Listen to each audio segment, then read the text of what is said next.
I added one more podcast to the giant podcast bin. Now you have plucked that podcast out and started listening. I took my microphone and found some human folk. Then I recorded all the noises while we spoke. My name is Adam Buxton, I'm a man. I want you to enjoy this, that's the plan. Hey, how you doing, listeners? Adam Buxton here. I'm on a night walk.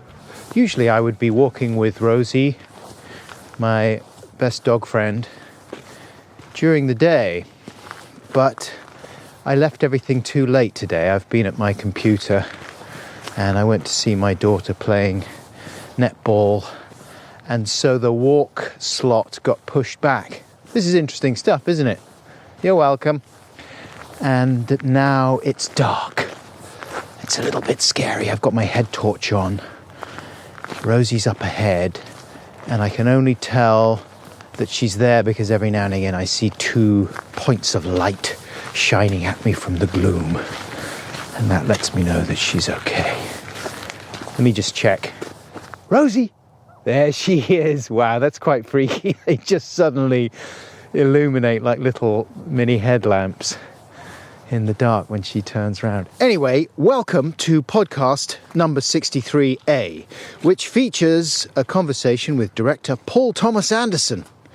I should say up front that this is not an interview about Paul's many wonderful films, which of course include Boogie Nights, Punch Drunk Love, Magnolia, The Master, and Inherent Vice. Although we do talk a little bit about Daniel Day-Lewis's performance in There Will Be Blood, and in Paul's latest multi-Oscar nominated feature, Phantom Thread. For slightly more straightforward film chat with Paul, I would recommend his appearance on Mark Commode and Simon Mayo's film review podcast, which was quite recent, or a few years ago he was on Mark Maron's WTF podcast, episode 565. That's if you were hoping to get a more straightforward overview of Paul as a film director. My conversation with him is probably more waffly than either of those two that I just mentioned. But if you're a fan of his, I hope you'll find it interesting and entertaining. Nevertheless, I had a good time. Before I go any further, podcast 63B, waiting for you right now in the giant podcast bin, is a special bonus episode. And it contains a shorter conversation than this one with Radiohead's Jonny Greenwood. And it was Jonny who first introduced me to Paul Thomas Anderson at a Radiohead show in Los Angeles back in 2008 at the Hollywood Bowl, no less. It was an exciting star-studded evening. I was stood behind Rosanna Arquette and who else was there? That's all I can remember. I was very impressed by Rosanna Arquette. Anyway, that's where I first met Paul Thomas Anderson, very briefly. And it was shortly after Jonny's first collaboration with Paul on There Will Be Blood. Jonny wrote the score for that film, of course. And his most recent score for Phantom Thread has been nominated for an Academy Award. And Jonny told me briefly how that score came together, as well as responding to my suggestions for possible Oscar acceptance speeches. And we also reminisced a little bit about the late Mark E. Smith of The Fall. And at the end of that podcast, Jonny plays the piano. It's very short, but it is amazing. In a way, like me. But right now, let me tell you a little bit more about this episode. My rambly conversation with Paul Thomas Anderson took place at the end of January of this year, 2018, when he was in London doing press for Phantom Thread. In case you're not aware, the film stars Daniel Day-Lewis as Reynolds Woodcock, a top dressmaker in 50s London who is uptight and controlling to the point of monstrosity. This is my description, not the official one. One day he meets Alma, a young woman played by Luxembourg native Vicky Creeps. Didn't know how to pronounce her surname until Paul told me in this podcast. And it is Alma, her character, that stands up to Woodcock the way no woman has done before, with the possible exception of Woodcock's sister and business partner Cyril, played in the film by Leslie Manville. She's fantastic. They're all very good, I must say. Anyway, I asked Paul whether it's okay to laugh at Daniel Day-Lewis and whether his character's intolerance of minor irritations is something that Paul shares. We also talked about the work and family balancing act. We talked about dads. And we talked about some British comedy friends that we have in common. But I began by attempting to gauge Paul's Oscar excitement levels. I'll be back at the end of the podcast for more solo rambling, but right now, here we go! Ramble chat, let's have a ramble chat. We'll focus first on this, then concentrate on that. Come on, let's chew the fat and have a ramble chat. Put on your conversation coat and find your talking hat. Yes, yes, yes.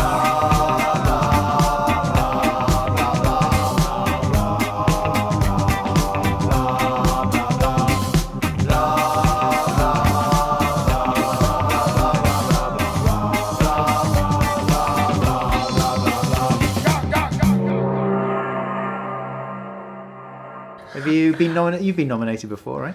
I have been a bridesmaid, never a bride, like many, many times. So I'm an also-ran, as they say. But that's okay. It's nicer to be on the sidelines, come on. Yeah. You don't want the curse of winning. You know, when you sit there and you're looking, and luckily I've always kind of known I wasn't going to win. Maybe on There Will Be Blood there was a slight possibility because I was nominated. I had 3 different nominees. I thought, well, I'm going to win Best Picture. Maybe like they dole out like a screenplay thing, and you're watching people get up there and the fear that grips you to think, if I have to get up there, I fucking have no idea how this is going to go. Like, I mean, really like dry mouth. Like the possibility of having to do it is it's so fucking scary, you know? And you see people get up there so smooth, and George Clooney getting up there just like nothing. Like his heartbeat is always the same. Yeah. But he's a pro athlete, you know. It's not my venue. Yes. But I hope Johnny has to get up on a stage. Wouldn't that be hilarious? Wouldn't that be great? He has been nominated before, right? No. Has he not? No, first time. First time. It was a big controversy because he was turned down for eligibility on There Will Be Blood because part of that score he had written before the film. And so on a technicality, they fucking edged him out. Yeah, there was a big furor about that. I mean, people were still angry about that one. A little hoo-ha. Mate. Have you heard from Johnny since he's got nominated for his Oscar? Yeah, I emailed him. And I should have emailed you as well. I'm never sure if like the etiquette with sort of saying congratulations to people about their work or whatever, if they're quite well known, you know, because I just sort of think, they probably dismiss it, or they don't want to hear it, or it sounds like toadying, or I don't know, you know. Yeah. But when I saw the film, which is great, by the way, and congratulations, as soon as we sat down and that theme started up, I was hooked in immediately. And I thought, wow, this is instantly memorable. This is like a classic theme, you know. What were your instructions to him for creating it? Be like romantic, be lush, be big, don't be afraid to be romantic, because he'll always say things like, what if we, like the smallest sound, like, no, that's a terrible idea. There's something, he's always trying to shrink things. Matt Damon. He's always downsizing, Johnny. I think his instinct is probably to keep things simple, and I think my instinct sometimes is like, no, let's be epic. Come on, let's try it. And I think we meet somewhere good in the middle, but I was always pushing for more romantic stuff, more romantic, and like you just like suck him in with some romance, you know? Yeah. Suck him in with something that's like sort of lush and opulent. But it's good because his character is in there too, you know, it's not a sort of anonymous It ain't just score. It sounds like Johnny Greenwood. Yeah, he can never not be himself. I mean, as stonery as that sounds. And that's why it's fun to push him in or suggest things. It's funny, I just got an email from it. They're doing all the Oscar-nominated scores at Disney Hall, and his instinct was to play the slowest, most boring maudlin cue that he wrote. I was like, no, you're not playing that. We're playing the big romantic one that everybody likes. Play the hits. Exactly. Play Creep. Exactly. Yes, we're playing the Creep because that's what everybody wants to hear. Yeah. They don't want to hear the boring, slow one. Were you a Radiohead fan before you started working with Johnny? Presumably, yes. Yes. And what was the stuff that you really loved at that point? I'm in the category of all of it. There was never anything that confused me. I just followed them where they went. Do you see this short film that somebody made that was this sort of support group? I think it was when King of Limbs came out. And it was just a bunch of people sitting around in a circle, and they go, "Hi, I'm Paul. Thanks for coming, Paul. What is it?" And they're like, "Yeah, I just don't get King of Limbs. I'm sorry, And then as it goes around, people start to. I did see that. They raise their hand like, "I didn't understand Kid A," Yeah. And then it gets to somebody saying, "Listen, I gotta admit, I didn't even understand OK Computer. I didn't understand what was going on." And then finally somebody says, "I didn't really like Creep," and they all turn. And I'm like, "What did you say?" But I suppose I've whatever was happening, I followed and was inspired by, from always, really. Some of my friends, when a band puts out something that they don't think is up to the right standard, they just eviscerate them. I'm like, I thought you were a fan. Give him a break. That's nice, though. You incite that kind of riot in people's minds about what you should or shouldn't be doing. I suppose so, yeah. What's your King of Limbs in your filmography, then? I'm sure many people would call Inherent Vice the King of Limbs. Like, what the fuck was that? Why do you think? Because it was sort of tonally so different? Probably. I mean, that was the movie that certainly seemed like the most people were scratching their heads about, either in the reviews or in the actual audiences. I mean, we did get good reviews, and we thought, oh, this is all right, it's looking good. And then you would hear reports of mass walkouts in the theater, after an hour and a half, people just walking out that had read a review saying it's a great movie, you should go see it. Yeah, just it's a laugh riot. Right. I mean, there's a lot of funny stuff in your films. I remember the first time I met you years ago, There Will Be Blood had come out. I really loved the film, but I thought it was very funny. Mm-hmm. And I thought a lot of the lines in there and the way that Daniel Day-Lewis delivered them was really hilarious. And the comedy that I like most is people saying things in a strange way a lot of the time. Mm-hmm. Funny voices. Mm-hmm. That's all it takes to cheer me up. Mm-hmm. And he's got a real genius for that. And so on the one hand, obviously, there's a lot of very tragic and moving stuff. The relationship with his son is so heartbreaking.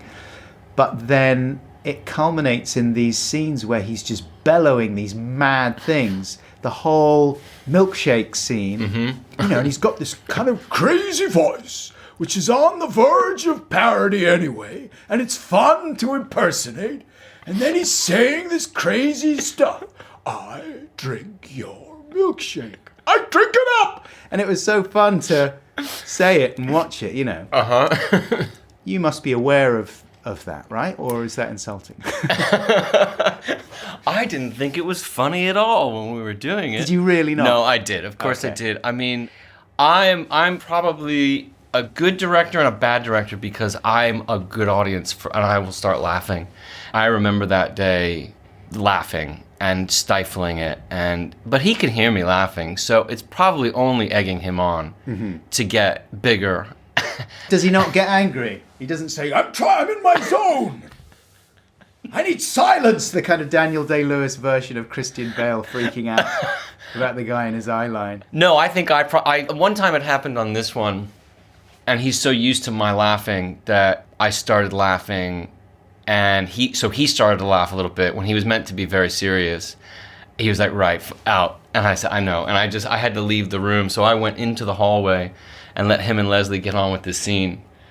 And figured I'll just see it when they're done, because I guess there's a few type of people in the world, and I am one of those that once he starts laughing, I can't stop, and the tears start coming.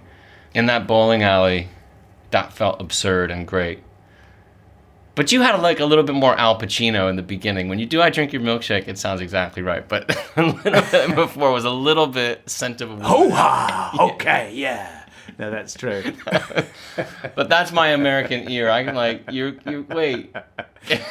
I'm finished! Is that what he says at the end? Yeah, but do it again. I'm finished. It's less I'm finished. declamatory, isn't it? I'm finished. Was that always going to be the last line? Did you know that was going to be such a peach of a last line? That's in the script, yeah. And did you have an idea of how he would deliver it? My idea was completely different. My idea was it was much more internal, like something out of breath. Yeah. And kind of to himself. And he did it the opposite. And it took me a minute. I think I remember saying to him, like, maybe just try one. This sort of goes inside a little bit. And he was like, okay. And he went even bigger. He went even louder. You have to understand the absurdity of being in that bowling alley, which was that you look around and you have all these grips and electric walking around either in their socks or with little like booties on over their shoes to keep the floor clean and immaculate. And to just imagine the picture stepping back a bit with sort of seeing all these gorillas in their socks and trying to walk carefully around, Daniel with a bowling pin and Paul Dano with blood all over the place, and two of the most absurd days of my life, but really, really fun in this basement bowling alley.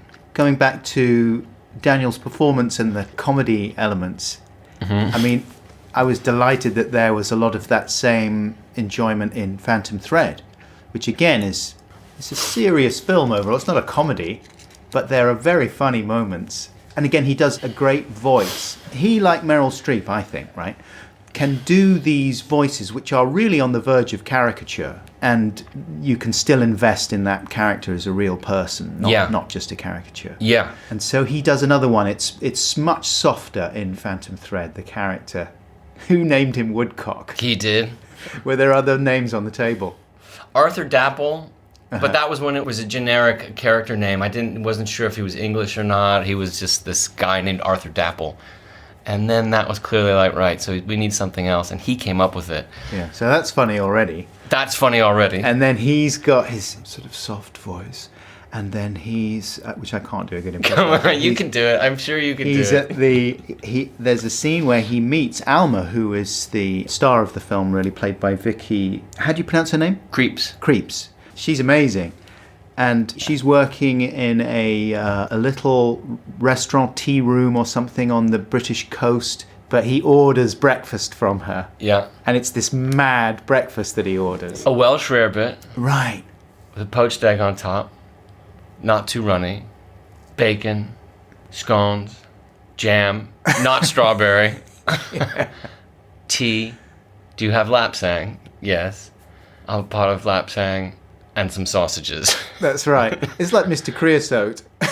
Do you ever see The Meaning of Life, the Monty Python Yes. Yeah. Yes. Oh, I couldn't. Is that his name, Mr. Creosote? Yeah. Shove it in. But he's not like that. He's very neat and dapper and tidy, and yet he orders this crazy breakfast. You feel as if it's going to go on and on and on. That was a classic case of trying not to laugh, and he... Just one combination of him saying cream and butter perfectly landed. And I felt myself about to laugh out loud and blow the take. And maybe he felt me doing that. And he realized just how perfectly he landed cream and butter back to back. And he laughed. He broke.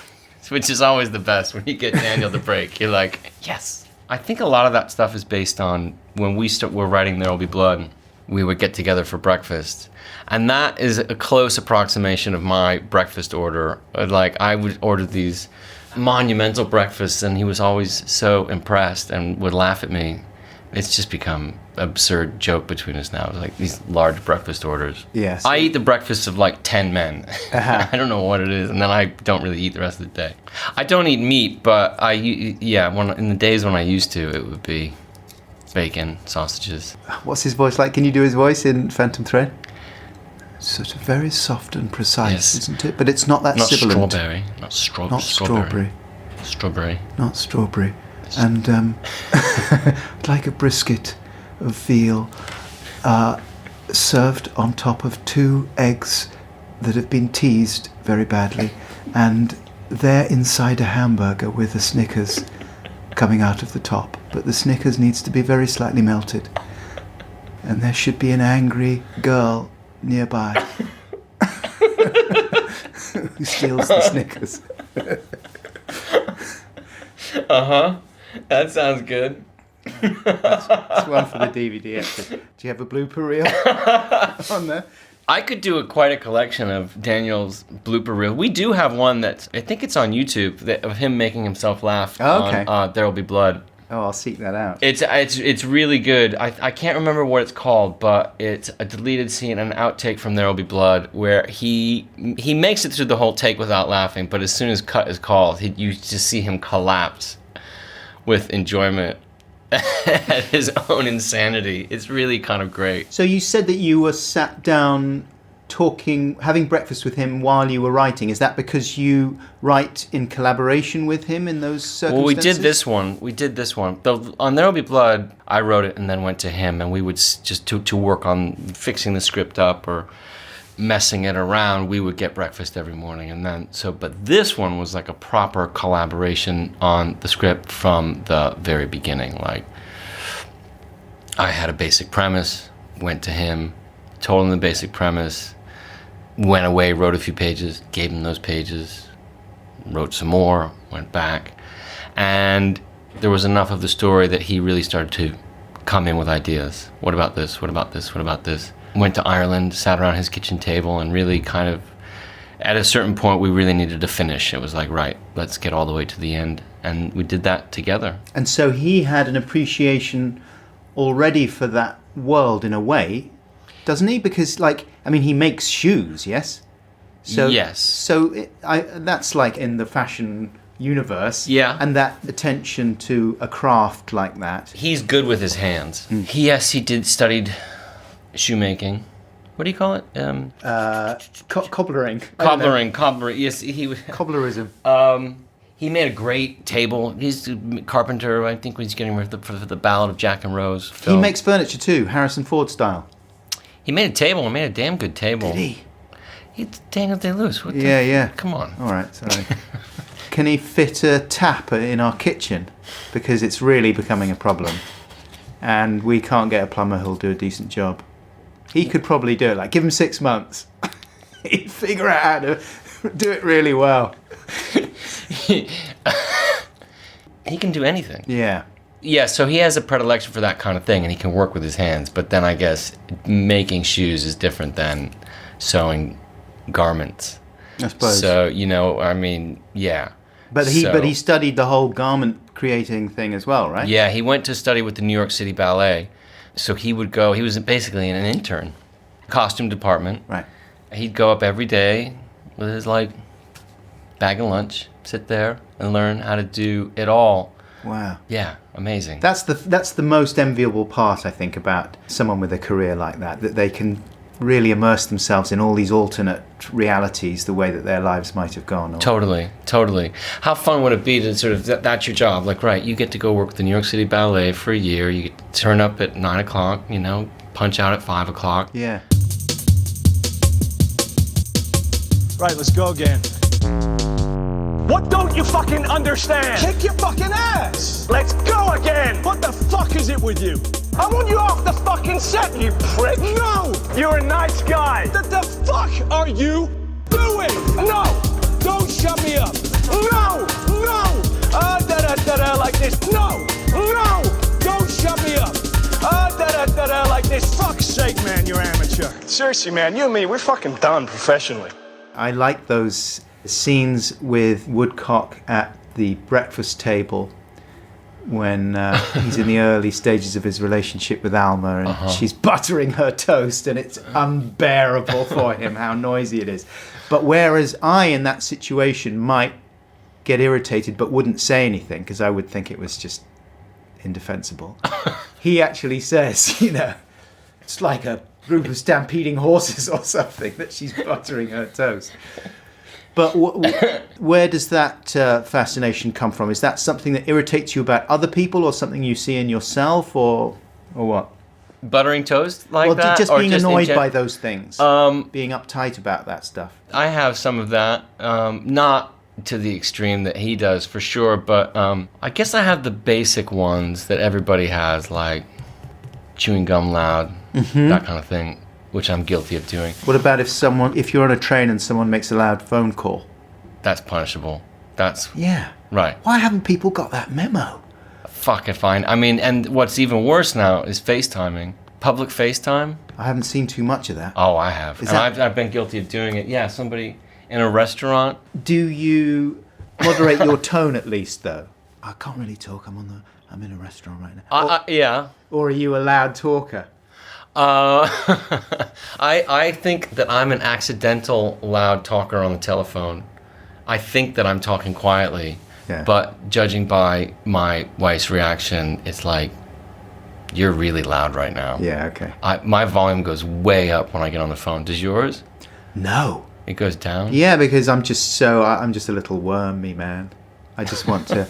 I don't want to be noticed. So if someone... No, if I'm in a restaurant, I will talk very quietly, Yeah. like that. But if I'm, let's say, just with somebody that I know, and we're in a private space like this, and the phone rang, I would accidentally, the volume of my voice would jump. Did you ever see Trigger Happy TV in the US? It was a big show in the UK in the 90s, a guy called Dom Jolly, and one of his recurring characters in this sort of sketch/prank show that he would do was a bloke on a mobile phone in the street. And it was really at the dawn of mobile phone ubiquity, but he nailed, or at least he was the first to nail that annoying trope, and he had a giant mobile phone, like crazily massive, and he would walk around and he'd be in the middle of a shopping centre or a restaurant or wherever it was, and the phone would ring, the Nokia ringtone, and he would go, "Hello! Oh, I can't talk now, I'm in a restaurant, yeah!" And it would be like that, and that was it. I sort of thought when I saw that, like, that's good. At least people are going to get the message now. Right. But they didn't. It's like they saw that character and thought, oh yeah, that's a good thing to do. Apparently it's okay to do that. But the other thing has happened is people having invisible devices with Bluetooth and things in the ear, so they're having full-blown conversations without seeing a phone, small or big. Yeah. That's really fucking annoying. I mean, I'd go full woodcock on that as well. Like. Definitely. People wandering around, just sort of gazing into the air. And I remember the first time I ever saw it, and you think, oh, that's sad. Oh, there's a mad person. But then you realise they're on the phone and then you want to kill them. I read a book the other day by a guy called Danny Wallace about politeness, and it's quite a good book, and he, rather than it just being a litany of beefs and peeves, he sort of tries to analyse why certain things are irritating, and he goes into the phone thing, and the thing that's irritating, he says, about the phone call on the train is that it's just one side of the call you're hearing. And as human beings, we usually are able to screen out conversations that are not relevant to us and focus on the ones we're actually engaged with. But we do that only if we can hear both sides. So if there's two people standing in a bar and they're having a chat, you can screen it out because you're aware that it's those two people. But if it's just one person, your brain sort of short circuits. It does not compute. I must listen carefully because I cannot hear the other side of the conversation, so I must strain to hear the one I can hear even more. You know what I mean? Is he a British writer? Yeah. He wrote Yes Man, the Jim Carrey thing. Right. Yeah. He's a nice guy. The best joke in Yes Man was when didn't he hook up with like a Harry Potter group, and they watch been a while. all the Harry Potter movies back to back. Oh, okay. So he has to say yes. So he has to watch every Harry Potter movie in a row, and they get to the end and they say, "Guys, want to do it again?" It's one of the finest Jim Carrey moments is him saying yes for the second time to watch them all back to back. By the way, along with, The unfortunate thing is, like, at the Oscars, when they do, like, the history of movies, you know, they do those great things where and usually ends, it starts, you've got Charlie Chaplin, you've got the Great Train Robbery, and usually ends with, like, E.T. flying across the moon, right? Mm-hmm. Is that never will they include Jim Carrey coming out of the rhinoceros's ass, right? Or in Ace Ventura 2. In Ace Ventura 2, which is like... If they ever had the guts to include it, it is one of the finest. You're absolutely right, in my estimation. The first 20 minutes of that film are fucking amazing. Yep. When Jim Carrey's on form, he's hard to beat. Every time Liar Liar comes on TV, I'll give that a watch. Yep, me too. Cable Guy? Cable Guy I haven't seen for ages. That's a bit like something you'd make, though. It's got a strange tone to it. Judd Apatow wrote that. Oh, did he? And Ben Stiller directed it. Right. And it was considered a kind of a bomb at the time. He had been on a streak. He'd been on this real winning streak with, was it Dumb and Dumber, Yeah. The Mask, and Ace Ventura. Yeah, three and biggest films of that year. like straight away, like big ones, each one bigger than the last. And then Cable Guy came, and it was so fucking peculiar. Kind of a bit more like Carrey, you know, like really dark and nuts. And yeah, people didn't go for it, but look back at it, it is brilliant. There's another movie he made, Judd Apatow wrote, that nobody knows, called Heavyweights. I don't know. It's about fat kids camp. Uh-huh. Already it's... Watch out. Come on, mate. It's called Heavyweights. Get with the times. It's great.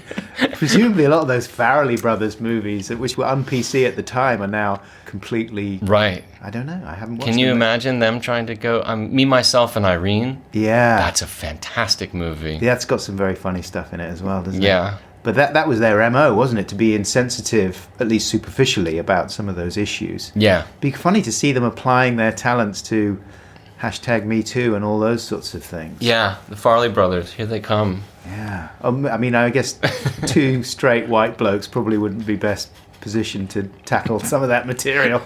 Yeah. Is that an area that makes you think, oh, yeah, there's a good script? Me Too? Yeah. Or Farley brothers? No. What's it like in Hollywood in that climate? Do you feel as if things have fundamentally shifted? The biggest thing was like pay gap. That really sort of started a bunch of years back. That was gigantic. There was like, how the fuck are you going to justify paying Jennifer Lawrence and Amy? I think it was on that film. I think it was on American Hustle, right? It became a big deal. It sort of all started to come out. And even recently, there was another huge pay gap controversy that came out. Reshoots for All the Money in the World, wasn't Right. it? It's weird, though, to square a lot of the stuff with the way that showbiz works anyway. I mean, it's so ridiculous, a lot of the stuff, quite apart from harassment, sexism, anything like that. Just the whole pathetic way that status is negotiated, you know, to the extent that on movie posters you can have one actor's name higher than the others, like by a couple of centimeters or something, and it's a big deal. The most prestigious place on the poster is to have your name on the left at the top of the poster, even if the photograph above that name is not of the actor, and all those sorts of things. You know what I mean? I fucking know all too well what you mean. Did you see Wag the Dog? Yeah. Do you know it well? No, years ago. I saw it when it came out. That really says everything, the fantastic way that it unfolds and it ends. You know, Dustin Hoffman's Hollywood producer character, right, who produces and orchestrates a fake war to distract from Oh, yeah. a real sex scandal that's happening at home, right? And by the end of it, you know, obviously it's all clandestine and meant to be, no one's supposed to know that this is happening. But by the end of it, he cannot resist. His fatal flaw is, I need to get credit for this. Right? Yeah. And De Niro is saying, yeah, I don't think you understand. There's no, this didn't happen. We didn't do this. And Dustin Hoffman, as the Hollywood producer, cannot understand. He's like, no, it's about the fucking credit. It's about the credit. Yeah. And presses it to the point where De Niro looks at him and thinks, well, we have to kill you now. You know, and obviously you think that's what's next. You know, they don't show it, but you think that's what's next. Yeah. Which I think should be implemented more and more in Hollywood. Like I'm sorry, but if there are discussions, annoying discussions about credit, or if you're taking credit for something you didn't do, you should be murdered. I'm afraid you had to be killed. But of course now I can't watch Wag the Dog because of the allegations against Dustin Hoffman clouding my appreciation.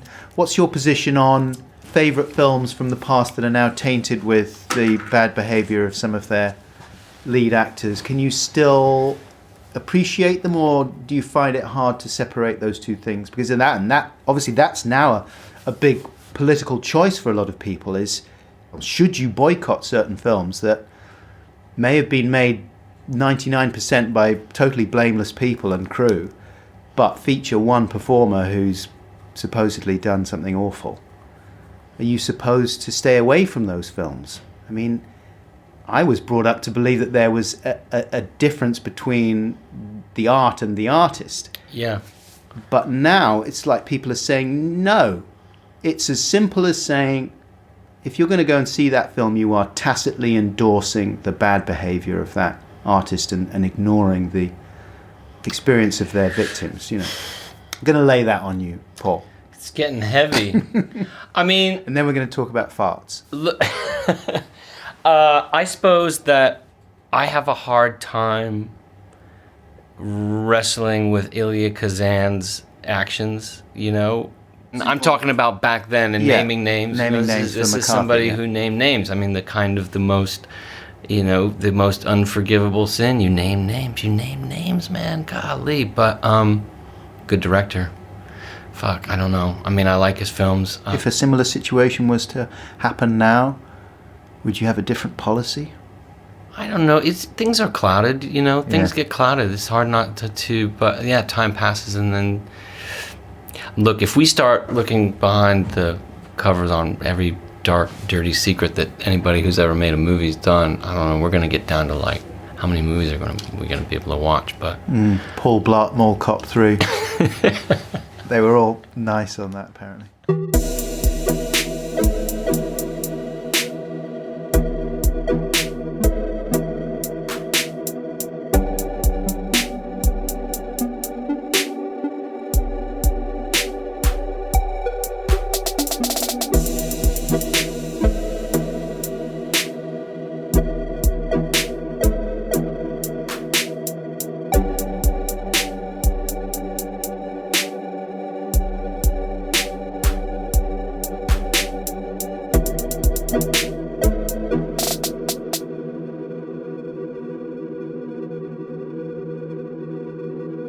I came across this the other day.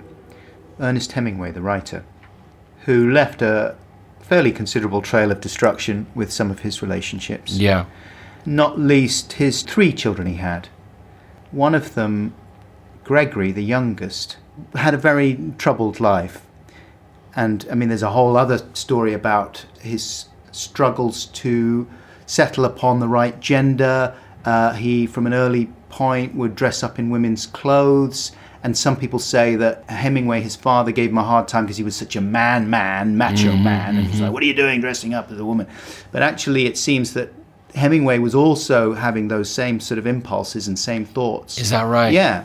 And maybe didn't treat his son as sensitively as he ought for that reason, because he was consumed by ambivalence and self-loathing because he had similar impulses. Ugh. Anyway, I don't know. But that's what I've sort of picked up a little bit. His son, though, at a certain point, Gregory wrote to his father, "When it's all added up, Papa, it will be, he wrote a few good stories, had a novel and fresh approach to reality, and he destroyed 5 persons. Hadley, Pauline, Marty," Hemingway's 3rd wife, "Patrick, and possibly myself. Which do you think is the most important? Your self-centered shit, the stories, or the people?" Can you imagine receiving that letter? Or even writing it, though. You know, feeling that you had to write that. Right. That's pretty hardcore, isn't it? It is very hardcore, And heartbreaking. actually, probably Hemingway's truthful answer would have been the stories. Like, that's the most important thing. That's the thing I can most usefully do, which will connect meaningfully with the most number of people. But it's such a horrible answer, really. You want the answer, obviously, to be the people are most important. Yeah.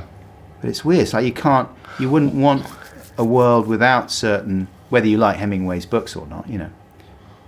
you would probably value those fairly highly, wouldn't you? Yeah, but I don't know, that son's onto something. Like, it's before, when I was younger, you go through years of making a film, making something, and the exclusion, especially when you're younger, the exclusion of sort of relationships, that you have friendships, and you're not calling people back, because you're so busy, so self-consumed with this thing, and you get to the end, and it's a fucking plastic DVD, and you're like, that's it.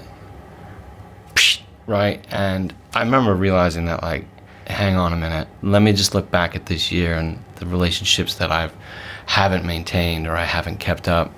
There's got to be a way to do both things. They don't cancel each other out. It's not like you can't be a good father, a good friend, a good husband, and make this monumental creation. That's fucking horseshit, So you know when to clock off, do you? I'd like to think I do, for sure. And I mean, you've got 4, right? 3. You've got 3. Yeah. It's just practically the You've same. got 4? Mm-hmm. Oh my God, what a madman. You're killing the planet. Not if we downsize them. Yeah, that's right. Yeah. Wow, so... Like, I mean, it's actually a really nice feeling when they're really mad at you for going to work. Like, what? Again? You just went to London. Can I go with you? That's their next. Like, come on, take me with you. How old's the oldest? 12. 12. How old's your oldest? 15. Okay, so you got a couple years on me. We got Yeah. 12, 9, 6, and 4. Boys and girls? 1 boy, the 3 girls. Oh, okay. What do you have? 1 girl. And 2 boys. the older ones are boys. Yeah, it's all getting pretty teenaged. Do you have dark nights of the soul about parenting? Of course, who wouldn't? Yeah. I mean, I don't want a fucking letter like that You know ever what I coming mean? across my desk. Oh, mate. I mean, but on the other hand, there has to be some moment. You have to embrace, like, I need you to fucking hate me at a certain point, right? I need you to kill me off. There's got to be a handoff, right? That's a rite of passage. But we've got to maintain, and you got to give up and take it. So I'm looking forward to the challenge, but my God, I mean, I would say my existence would be to make sure to not get a letter like that. Like, Yeah. Fuck off. That's priority number 1, isn't it? Yes. But some children just seem pre-programmed to do the absolute opposite of everything you want or care about. And they don't do it as a gesture of defiance necessarily. It's just that's what they're naturally drawn to. Like, what could be more boring and pointless than anything my parents do or want? Sure. You know what I mean? And I can remember that. Yeah. Just thinking everything my dad was saying to me, I would just instantly ignore. Mm-hmm. Because you're my dad, I love you, but God, you're boring. Mm-hmm. Why would I want to do all the boring shit that you do? But that's because he was into totally different stuff, Do you remember what some of those things would have been? I mean, everything. His earliest attempts to sit down and read to me, and the same impulses that I had, you think, okay, I've got children, I'm now going to curate their tastes. Right. And introduce them to all this brilliant stuff this is a big responsibility, so I can't just choose any old stuff. Right, Paul Blart Mall Cop 3, that's tomorrow. But today we're going to watch Ace Ventura 2. No, it wasn't just that. But, what books you read to them and stuff. And I remember my dad sat down and he wanted to read me these books. Oh, what's the name of that guy? He writes all this naval fiction. Is it even? It's not E.M. No, it's not E.M. Forster. Is it the stuff that Master and Commander was? Yeah, exactly. Yeah. Those that? are meant to be great, but but it's an acquired... Yeah. It's got all this super technical nautical jargon in it. Patrick, yes, come on. Patrick Stewart. Should I go to the device that knows everything? Yeah, let's do it. Because otherwise it's too shameful. I mean, it's embarrassing that I can't remember. Patrick O'Brien. There you go. People also ask, can Russell Crowe actually play the violin? The answer presumably is yes. He's another Day-Lewis style character, isn't he, Rusty Crowe? Russell Crowe plays the violin in the film Master and Commander, having been taught the instrument in 3 months by Australian Chamber Orchestra leader Richard Tognetti. There you go. The 2 men describe the learning process in double acts. The clip also features fellow actor Paul Bettany on the cello. There you go. Daniel's not the only one. who's committed. Although committed. Russell only spent 3 months. Daniel would have done it for 10 years before he was ready to do Something the that you would appreciate that this reminds me of that I insist you find is, do you remember Lionel Richie dancing on the ceiling? Sure. Do you remember the music video? Okay, they took the premise, I can't remember what Fred Astaire movie it's in, but they turned the entire room upside down. Uh-huh. And Fred Astaire dances the entire time as it's turning and never loses his balance. So it appears as if he's literally dancing on the ceiling. Ah, they Fred got the whole Astaire, set on right? a gimbal. The whole Yeah. set's on a gimbal. Okay. So Lionel Richie recreates this and comes to the set. They have a behind the scenes, which may or not be on YouTube. And he comes to the set, gets out of his limo, and the director greets him, and he says, 2 days. 2 days, we're gonna do what Fred Astaire did in it took him 30 days to learn, it took us 2 days. And then you see the video, and it should be called Crawling on the Ceiling, because he doesn't dance on the ceiling, he crawls as the... So there's no dancing, and there's no... He just tumbles. He tumbles forward As the room the turns. entire time. Yeah. The way that any normal person would. I'll look for Crawling on the ceiling. it. Yeah, Patrick O'Brien though. And towards the end of his life, I was going to say that my pa, he still had all these books. He's got all the Patrick O'Brien books. And I said, shall I read to you? And he's like, yes, okay. So I start trying to read to him from Patrick O'Brien. And I get tripped up immediately on the jargon. It's so dense, the nautical jargon. And so I wasn't really reading it too well. But I was thinking, this is sort of nice. This is one of the few moments that actually is a little bit what I hoped might happen when I was looking after my dad in his last months, me just reading to him. But then after a couple of pages, I just hear, and I look over and he's just going, stop. Because I was murdering it. He didn't want to go into the afterlife with you exactly. butchering his favorite book. Rubbish. You can download an audiobook. That's good. But the thing is that I don't know if he remembered trying to read the same books to me when I was little, thinking that he would curate my literary tastes. And I just remember him reading those books and glazing over and just thinking, this is definitely the most boring thing I've ever heard. It's just nonsense. I couldn't understand a word of it. I was just, what? I guess I got lucky because my dad, what I inherited from him was his love of big band music, sort of standard singers, Ella Fitzgerald, Kitty Callan, Jack Teagarden, all these people, that style of music, which I still obsess over and listen to all the time. And that comes directly from him, but there was no choice. I don't know if he was trying to curate it for me. There was that we got in the car and that's what he turned on, and he turned it on really loud. I don't remember if I liked it then or not, but once he was gone, I really started to love it as a way to be connected still to him. Yeah. And I think it's taken on a life of its own now. I hear it, I listen to so much of it. It's not as if it takes me back there anymore. I have my own connection to it. And when it comes on, of the 4 kids, I can tell the one who does like it, she really perks up and she listens to it. And the others like glaze over and they're like, put on Katy Perry. Yes, Like, exactly. fucking put on Havana. Stop with this shit. And I remember my dad watched old movies and would put stuff on, and I would always be into what he put on mostly. But my sisters, no, they were out of the room, did not want to see it. Yeah. You know what, though? The things that I cherish the most from my dad are items of clothing. Right. Those are things that you can really, I don't know. He wore this shirt. Like, I mean, those are good. They're better than books and things that he liked or anything. I'm like... There's a song by Spoon called Fitted Shirt about exactly that. Is there? Yeah. Huh. Wearing his dad's shirts that fit right. That's cool. Yeah. I would like to hear that.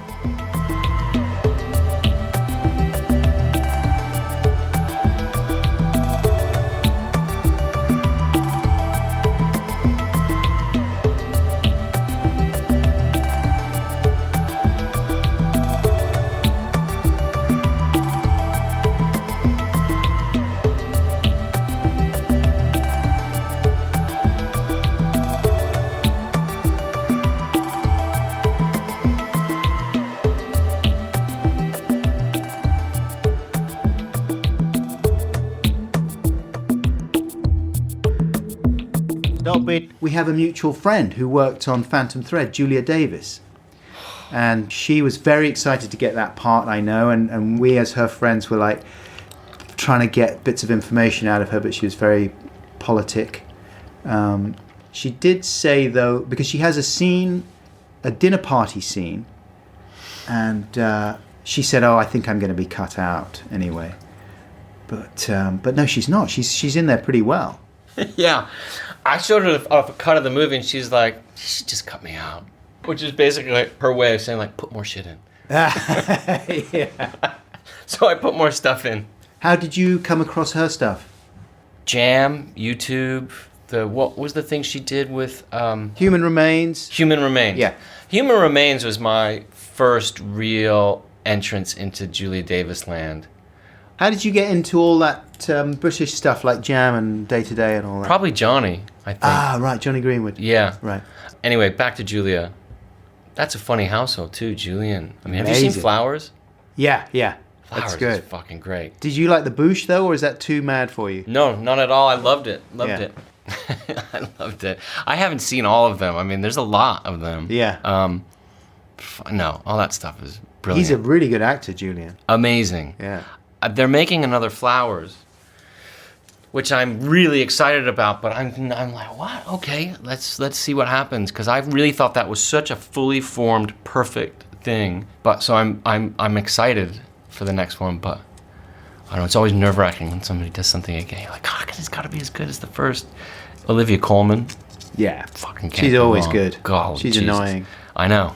I mean, money in the bank. Yeah. Amazing. And then but yeah, Julia, I'd like to. Did you see Camping? Sure.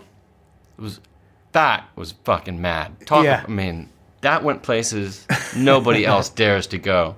So is she just like an unsung national treasure? I think everyone that likes comedy knows about her Yeah. in this country. Yeah. But no, I suppose she's not totally mainstream. I guess the most mainstream she would have got would have been Gavin and Stacey, which was a massive crossover success. Right. But then... Was that her the one with stuff- James Corden? Yeah. Yeah, I don't really know that one. No, I never really got to grips with it. But yeah, she's like the queen of the left field, I suppose. Right. I don't know why exactly, because she could easily do mainstream stuff. She's very, very versatile. Say that again. Yeah. I'd like to dream something up with her to do, it was unfortunate. It was only 2 days. We spent like some time writing out the scenes, or actually I had her write it, really. I was like, here's a couple ideas, you write this out. I think that was the kind of thing going to somebody it was a thin scene, there wasn't that much there, but I knew I needed some good firepower against Daniel, but rather than, I know what it's like, because I know people have called up Maya and said, just come. This is your partner? Yes. Yeah. Who is Maya Rudolph. An actor, yeah. She was in who's very Bridesmaids, funny. one of the funniest Yeah. films in the world. Absolutely. Yeah. But people will call her up and say, just come be funny. Right. And it's like, oh, fuck, hang on. Like, what's the plan? Like, oh, no, you just improvise something. And, that doesn't work like that. So Yeah. with Julia, I was really paranoid about it. I was like, I haven't really written this out. I don't want to throw you to the wolves. And she was really paranoid too about like, I can't have a scene with Daniel and just start improvising. But what she was wrong about was that you could, So we had a small thing written, and just started to go. And you could see the nerves melt away on her pretty quickly. She was like, right, I can actually keep this going. And it was chaotic too, because there was all these non-actors around. Yes, she said that Daniel had some of his friends there. Yes. And there was the guy who was the owner of the house that we shot at down on the Cotswolds, who's not an actor. So that mix was really good. It just kept the ball constantly in the air. So these actors, these non-actors it's just curveball after curveball. They don't know any rules of improvising. They're just flowing and making left turns left and right. Yeah, and from a technical point of view, presumably they're doing things that you won't be able to use, and Absolutely. looking down the camera or whatever it might be. All the time. So, God. But you have to just keep looking for the moments that you do need, So yeah, it turned into a full-blown jazz odyssey in front of a festival crowd. And Daniel's fine with that, is he? Yeah. Yeah. He doesn't sort of go, no, I can't tolerate this. I can't. No. I like that impression of him. That's Paul, can I have a word? I want a tiny ballet dancer on top of 2 cheeseburgers with an egg being carried by a clown to be brought into my room to make up for the farce that was that last scene.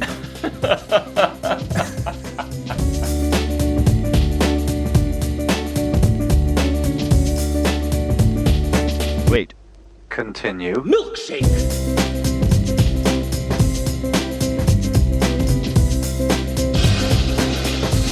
I drink it up!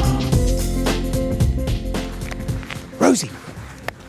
Come here, Doggles. Look at your eyes. They're crazy. I'm wearing a head torch, and when it shines into Rosie's eyes, they look like green lasers shining in the night, or a kind of demon of restricted height, a tiny doggy demon jumping up and down. Rosie, that's the end of my song. Sorry if it was offensive. Rose, come here. Let's go home. It's freezing cold. Rosie, come on. I want to go over here. I really wouldn't recommend it. It's dark. Mum doesn't like it when you go off. Yeah, good girl. No, over here, Rose. We're heading back. Is that okay? But we didn't go for a long walk today. I know, I'm sorry. We'll do one tomorrow. Come on, let's head back. Anyway, welcome back, listeners. Paul Thomas Anderson there. What a charming, down-to-earth man. I got the sense that he's not the kind of person that particularly enjoys dissecting his films and talking about how they're made and what they mean and all that sort of stuff. I'm sure he has done so before, but I didn't feel that I was going to be the guy to do that particularly well, so we just ended up having a nice rambly convo. But I hope you got something out of it. I'm going to say my thank yous just a bit before the very end of the podcast today. Thanks obviously to Paul, thanks to Seamus Murphy-Mitchell for his production support, invaluable as ever, and to Matt Lamont for additional editing. Now, Daniel Day-Lewis has supposedly retired from acting. He announced that he wasn't going to do any more acting after he finished Phantom Thread. And I read one piece that said he was just very sad and he was experiencing great sadness, which is a shame. I didn't know that before I spoke to Paul. Otherwise, I might have asked him, although I'm not sure if it's something that Paul would particularly care to talk about. I am disappointed, though, that Daniel Day-Lewis hasn't used his retirement to get really good at plumbing, as I suggested, and come and fix our kitchen tap. I mean, it really is quite a nightmare, which has gone on for around 6 months. And I know there are other serious problems that people have to deal with in the world, but I don't think they're worse than this, because it's really, it really is dripping. And making quite a lot of noise as well, grumbling, whining, groaning, that kind of thing. On the upside, it's a brilliant resource for avant-garde composers. I'll take my hand off the handle, and immediately we begin to get some beautiful sounds. The tap is saying, "Why is it so hard to get a plumber to actually just change the tap? Someone was supposed to come last week, but they ordered the wrong tap. Oh, it will drip forever, I think." Accompanied by these sounds deep down in the ground of the pipes in the house, the guts of the house groaning. Oh. Thank you. There we go. Kitchen Tap Symphony for you. You're welcome. That's pretty much it for the podcast this week. But don't forget to check out Podcast 63B, your bonus podcast with Johnny Greenwood, available right now in the giant podcast bin. And I will be back next week with yet another Oscar-nominated director talking to me about their latest film. That's Greta Gerwig, with whom I spoke recently about her film Lady Bird, which is also a terrific film. We also talked about other bits and pieces. That was a fun chat. And yes, if all goes to plan, that'll be out next week. And then I promise that the next few guests on the podcast will not be Oscar-nominated American directors. Unless Jordan Peele decides to get back to me. But so far, no response from the Peele camp. He's someone I'd love to have on the podcast. If you know Jordan Peele, give him a shout. Wow, look at my breath. My breath is being illuminated by my head torch in the dark. And because it's so cold, it's as if I'm vaping. Except my breath doesn't smell like strawberries currently. It smells like victory. Only joking. It smells of farts. Okay, take care, listeners. I love you. Bye! Like and subscribe.